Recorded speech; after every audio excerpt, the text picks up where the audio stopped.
Here's a quick little training video on taking a PDF and making it fillable using Adobe Acrobat Pro.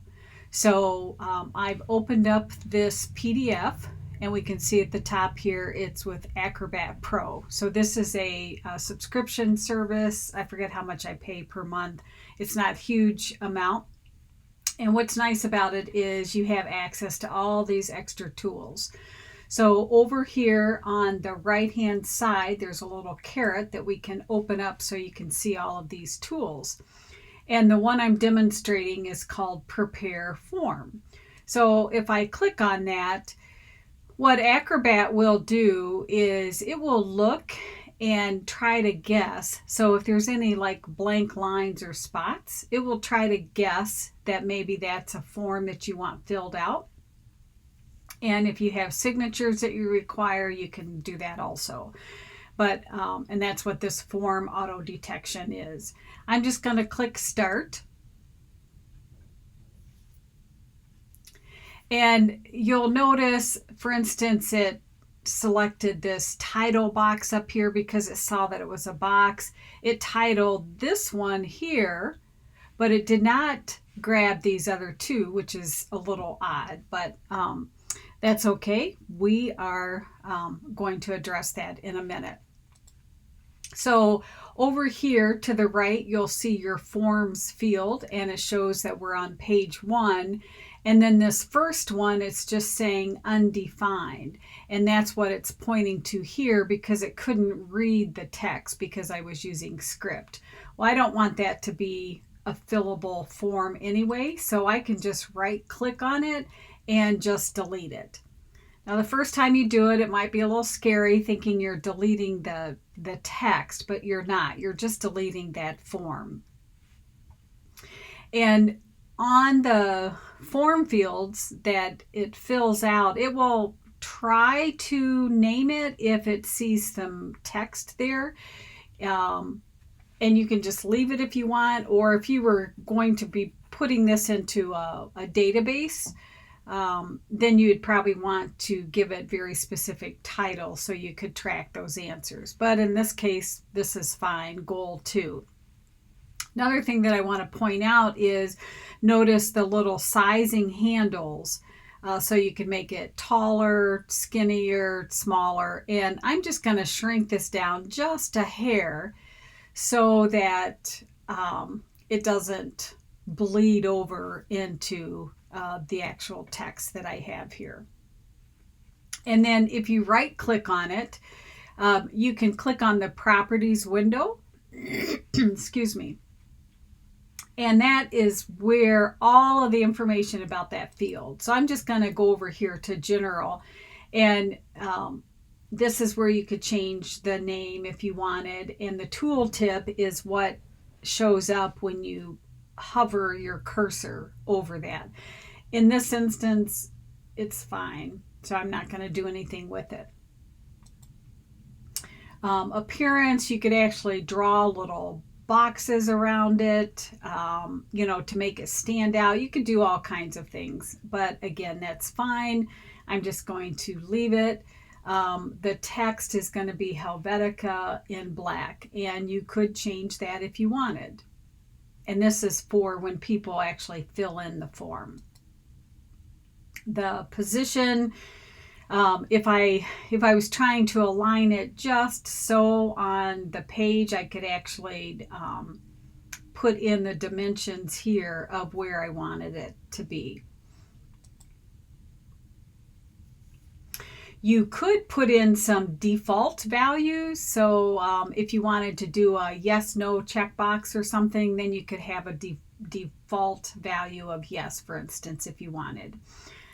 It's automatically going to give us spell check. It's going to automatically give us multi-line. So you'll see here people might want to type more than one line, so that's good. And then it will automatically scroll that text. So all of that is great. Alignment is left.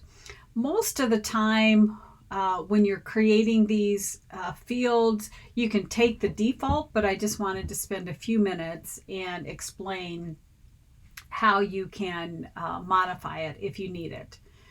The next box here is action. So you could build in action. So if they did a mouse up, you could, get it to do something. That's pretty advanced for what we're needing here. So we'll just keep going on. Under format, you could enter certain categories based on the format, and again, it's a little more advanced than what we need. And the same thing for these others. You could actually validate the field. When you would use this validation is, let's say you were wanting them to put in a date, and you wanted 2 digits for the month and the year, and then, or for the month and the day, and 4 digits, for instance, for the year. You could do that. And then also Adobe allows you to build in some calculations. So you could have them, put in how many, I don't know, hours does it take you to create your monthly social media, and then you could put in a value and have it calculated automatically. Anyway, so that's it. So I'm just going to close this. So this field here is fine. Couple different things you can do. You can just copy. And if I have a form that the fields are pretty similar, and in this one, goal 1, 2, and 3, they're similar, the easiest thing is just to copy it. So if I right click on that and then click copy, and then I can just go ahead and paste it. And then I can just grab it and pull it over where I want. Now, what I need to let you know, though, is when you copy it, you need to do one more thing. You need to change the title or the text associated with this. If you leave it the same, even though this one is goal 2, then this one is goal 2, pound 1, when people fill in goal 2, it would replicate it on this box. So we don't want that one.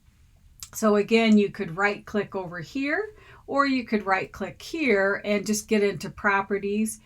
I'm going to go to the general tab, and I'm just going to say goal 1, and the tooltip is goal 1. And again, if you wanted to just take a look at under options, it's going to carry all these options through, which that's what you want in this instance. So then we can just close it. So now we have goal 1 and goal 2. Again, I could just copy it again, and I could just paste it, drag it down here, and right click, get into the properties, or I could rename the field here actually, if everything else is, because as we looked in the property field, everything else is the same. So we can just rename it here. And now notice it has our goal 3. Now let me show you how to actually just create one, because we want one for each one of these 3 larger boxes here. So if you hover above here, you've got different options of what you can create. And so basically the ones that I use the most are just filling in text, a little checkbox so they can check it on or off, a little radio box.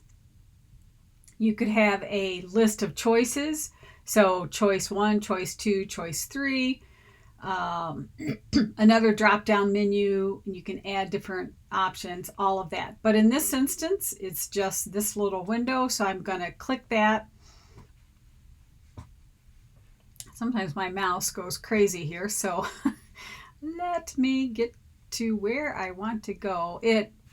What's happening is Adobe, I think, is trying to,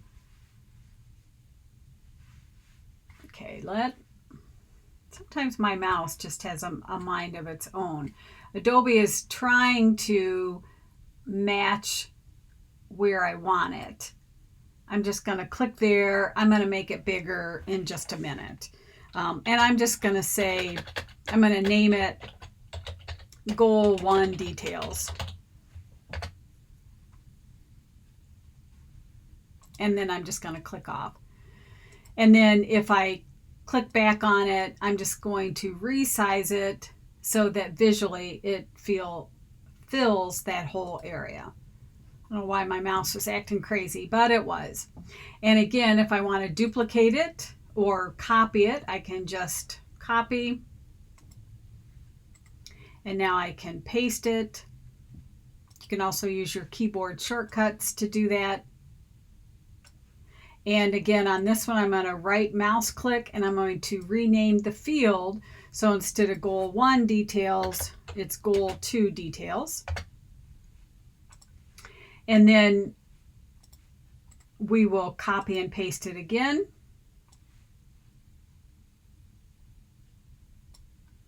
And then we'll right click and rename the field. And this one is Goal 3 Details. Okay. So that's how easy it is to use this. And then you can preview it here if you want. And then this just shows what it's going to look like. You can click the edit to go back to it. Now, another suggestion that I have for you is, so then I could just click the little save button over here on the top left. But if you'll notice the title here, Weekly Planning Goals Worksheet. What I want to do is save it as a separate worksheet that I know is fillable. So what I will do is I will go up and do File, Save As, and then I'll get into the folder where I want to save it. I should have just picked that one because I think I was in the right place here. Let's go to my desktop. And this is part of week 2. And what I'm going to do is I always put at the end fillable. And if it's something that maybe I've updated and I just want to know that I've updated it, I'm going to say March 2020 fillable. And then I'm going to save it. And so now you'll notice up here at the top that it's fillable. It's been renamed to this one. Okay, now what I want to show you is I jumped out of Adobe Acrobat Pro. And now if you look up here, I'm in Acrobat Reader. I just wanted you to see the difference. So if somebody did not have, most people don't have Acrobat Pro, when they open up this PDF, this is what they look like. This is what it looks like. And so over here, if they needed to fill in their goals, just kind of a summary of the goal, and then notice over here, I can just keep typing and typing. I keep losing it. And then there it is. Okay. So the beauty of offering a fillable PDF for your clients or people is that you can give them a pre-designed form and then they can just open it up in their PDF reader, which is usually Acrobat Reader. They can fill out that information and then they could save it again, save it themselves, or they can print it. They can do whatever they want. So hopefully that's useful for you and gives you a little insight of using Adobe Acrobat.